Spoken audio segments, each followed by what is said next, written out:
This year, since the school is renovating the Stockdale Center after the fire about a year and a half ago now, we decided to help out with the school's plans to renovate the basement into a more student-friendly area.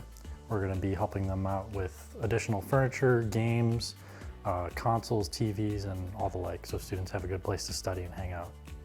I feel like it's important. I feel like for future students coming to Monmouth College and current students now, you want to have somewhere where you can have a 24-hour access place for all students to, go down there when they need to. If they're struggling with homework, go down there. If they're, stressed out about anything, going down there and just taking all that and just blocking it out and having fun with pool tables, TV, consoles, and all that. I just believe that it's like a really unique gift to give to future students. I feel like being a senior, we want to provide the best for incoming and current students. So just having them have a special place, I feel like that will be like a really special thing for me to look back and feel proud of. I'm hoping that even after we're long gone, the students are still able to enjoy it and hang out and sort of use the resources we didn't really get to have while we were on campus. Roll Scots!